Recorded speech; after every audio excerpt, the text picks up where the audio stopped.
इस मुकदमे में एक पैरोकार स्वयं श्री रामलला विराजमान थे और श्री रामलला विराजमान 70 साल तक कोर्ट में रहे और उनसे मांगे गए कागज दिखाओ भाई जन्मभूमि के, पूरे कागज दिखाइए, 500 साल पुराने भी सबूत के आधार पर ही होगा। और सभापति महोदय, कागज सिर्फ हिंदी और संस्कृत में नहीं, अंग्रेजी में नहीं, फारसी में भी दिखाने पड़े जो फारसी के कागज थे। और यह प्रमाण है, हमारे विरोधी पक्ष में तो कपिल सिब्बल जी उस विषय में रहे, उन्होंने वो फारसी के कागज देखे होंगे, कहावत है ना, हाथ कंगन को आरसी क्या, पढ़े लिखे को फारसी क्या। उन्होंने दिखाया और जो लोग काफी ऊंचे ऊंचे हाथ उठाकर कहते थे कागज और सबूत के आधार पे ही रामलला जहां विराजमान है वह तय होगा, किसी यकीन पे नहीं तय होगा, वो आज कहते हैं हम जहां विराजमान है वहां मान लो, कागज दिखाने की जरूरत नहीं। इसे देखकर तो मुझे सभापति जी ऐसा लगता है कि शायद रामचंद्र कह गए सिया से ऐसा कलयुग आएगा कि रामलला तो कागज देंगे बाकी कोई ना दिखाएगा। विचित्र स्थिति आज के देश में आकर खड़ी करने का प्रयास किया जा रहा है जो सत्य से बिल्कुल परे।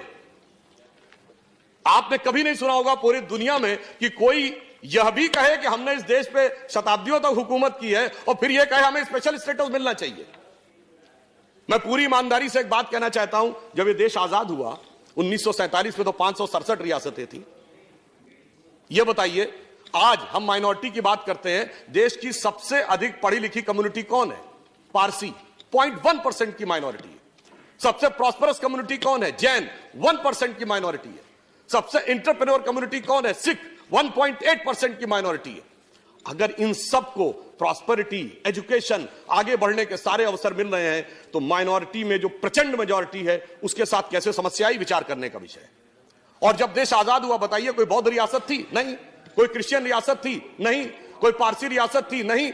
एक महाराजा पटियाला को छोड़ दे तो सिख रियासतें भी नहीं थी, मगर लाइन लगा के मुस्लिम रियासतें थी। नवाब पटौदी, नवाब रामपुर, नवाब भोपाल, नवाब लखनऊ, हैदराबाद निजाम, जूनागढ़ के नवाब।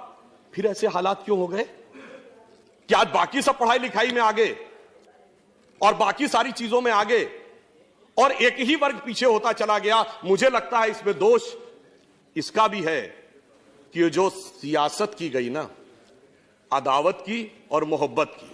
किसी ने दिखाने की कोशिश की कि हमें तुमसे बड़ी मोहब्बत है, तो किसी ने दिखाने की कोशिश की कि फलां को तुमसे बड़ी अदावत है, और उस सियासत ने कहां यह पहुंचाया सभापति जी, किसी को किसी की मोहब्बत ने मारा, किसी को किसी की अदावत ने मारा, पर इस शराफत अली को सेकुलर सियासत ने। इसलिए मैं ये कहना चाहता हूं, आज के इस यथार्थ को देखिए, पूरे देश में जो सामने दिखाई पड़ रहा है, ज्यादा खतरनाक बात जानते क्या हो रही है? मैं सदन का ध्यान आकर्षित करना चाहूंगा कि ज्यादा खतरनाक बात यह हो रही है कि अब यह बहुत उग्र स्वरूप में आगे बढ़ने का एक प्रयोग किया जा रहा है। और उसका उदाहरण मैं यह कहना चाहूंगा, जब सीए का विरोध हुआ तो विषय क्या था कि असम की संस्कृति की रक्षा करनी है या असम के लोगों के हितों की रक्षा करनी है। मगर सबसे पहले आंदोलन कहां शुरू हुआ? जामिया में, उसके बाद अलीगढ़ में, उसके बाद नदवा में, उसके बाद हमारे एक दूसरे सदन के सांसद हैं जो हैदराबाद के वो सबसे बड़े झंडा बरदार, अलंबरदार बन गए। और सबसे पहले रेजोल्यूशन कहां पास हुआ? केरल की असेंबली में। अब बहुत ही सहजता से समझा जा सकता है, इसमें कोई रॉकेट साइंस नहीं है कि ये। और सुनिए, फिर उसके उपरांत क्या हुआ सभापति महोदय? ये सारे विषय गौण हो गए, पता नहीं कौन कौन से विषय आने लगे उसके अंदर। कश्मीर से लेके धारा 370 से लेके देश को अलग करने से लेके आसाम को परमानेंट अलग करने तक। जब सीए का विषय आता है कि एक तो ये संविधान की भावना के अनुरूप नहीं है, दूसरा भारतीय संस्कृति की भावना के अनुरूप नहीं है। मैं सिर्फ ये कहना चाहूंगा कि हमारी संस्कृति तो वो रही है कि हमने शरण में आए हुए व्यक्ति की रक्षा के लिए ऐसे ऐसे उदाहरण दिए हैं जो विश्व में आपको कहीं नहीं मिलेंगे। भारतीय पुराणों में और बौद्ध जातक कथाओं में राजा शिबी का उल्लेख आता है कि एक कबूतर जिसको बाज पकड़े ले रहा था वो उनकी शरण में आ जाता और कहता मेरे प्राणों की रक्षा करिए। तो राजा शिबी कहते हैं ठीक है मैं रक्षा करूंगा। वो बाज को कहते हैं अब ये मेरे शरणागत हो गया, अब ये तुम्हें नहीं मिलेगा। तो बाज कहता मैं भी तो आपकी प्रजा हूं, ये मेरा भोजन है, आप मुझे अपने भोजन से वंचित कैसे कर सकते हैं? तो राजा शिबी कहते हैं हाँ ये भी ठीक है, तो अब मैं इसको शरणागत को नहीं छोड़ूंगा, परंतु यदि तुम्हें भोजन चाहिए तो अपने शरीर से उतना ही मांस निकालने को तैयार हो। और चूंकि भगवान उनकी परीक्षा ले रहे थे, ऐसा मान्यता है, पुराणों में और जातक कथाओं में कि वो बढ़ता चला गया उसका वेट, और आखिर में राजा शिवी पूरे पलड़े में बैठ गए, और तब भगवान ने प्रकट होकर कहा तुमने शरणागत की रक्षा का पूरा दायित्व निभाया, हम तुम्हारा सम्मान करते हैं।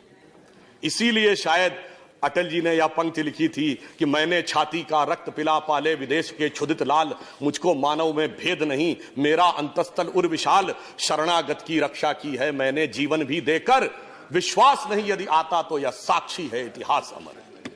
अब कहा जाएगा साहब आप शरणागत को दे रहे हैं तो सबको क्यों नहीं दे रहे हैं?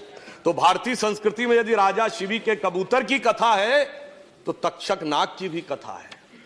राजा परीक्षित को श्राप मिला था तो यह था कि कोई सांप आकर उनको मारेगा, उन्होंने पूरी व्यवस्था कर ली थी, और उसके बाद वो फलों के बीच में घुसकर एक छोटा सा सर्प तक्षक अंदर पहुंचने में सफल हो गया, और उसने राजा परीक्षित को डस लिया और उनकी मृत्यु हो गई। अब इस बात से सबक लेकर उनके पुत्र राजा जन्मेजय ने एक ऐसा यज्ञ किया था जिसमें सारे के सारे नाग आकर भस्म होने लगे थे। इसलिए मैं कहना चाहता हूं, दूध भी पिलाते हैं परंपरा हमारी मित्र, किंतु नाग यज्ञ का विधान नहीं भूले। तो हम घुसपैठिए और शरणागत दोनों का नीर-छीर विवेक की क्षमता हमें भारतीय संस्कृति परंपरा भी देती है। अब आधुनिक समय में आए तो कहा जाता है कि साहब आप बराबरी का व्यवहार नहीं कर रहे हैं, आप गंगा जमुनी तहजीब के साथ न्याय नहीं कर रहे हैं। तो मैं पूछना चाहता हूं गंगा जमुनी तहजीब कहां से शुरू हुआ ये वर्ड? सबसे पहले यह शब्द प्रयोग होता है जब मुगल शहजादे दारा शिकोह ने अपनी किताब लिखी मंजुमल बहरीन, जिसका मतलब होता दो समुद्रों का विलय। अब आप बताइए, दो समुद्रों का मिलन जिसे कहता है वो आदर्श नहीं, बाकी दूसरे लोग आदर्श। अरे इस देश की गंगा जमुनी तहजीब तो ये थी, इस देश की गंगा जमुनी तहजीब तो ये थी कि बुल्ले शाह ने ये बोला था, जो आज किसी को सुनने में बड़ा अजीब लगेगा, कि आज होली खेलूंगी मैं कहे बिस्मिल्लाह। ये बुल्ले शाह ने बोला आज होली खेलूंगी मैं कहे बिस्मिल्लाह।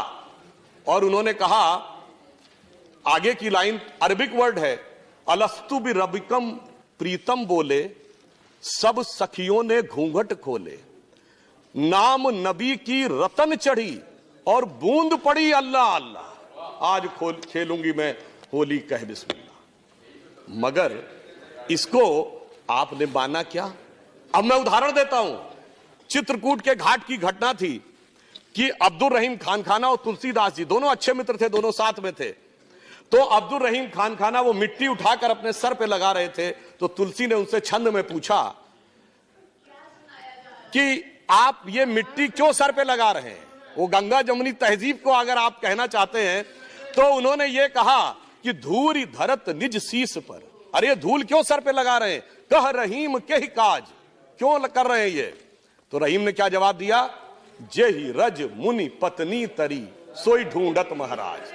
वह रज जो भगवान राम के चरणों की वह रज ढूंढ रहा हूं, जिससे मुनि की पत्नी तर गई थी, मेरा भी उद्धार हो जाए। मगर कोई समस्या नहीं थी। आज बुल्ले शाह होते फतवा जारी हो जाता, मेरा पक्का मानना है, और बहुत सारे लोग उनके समर्थन में खड़े हो जाते।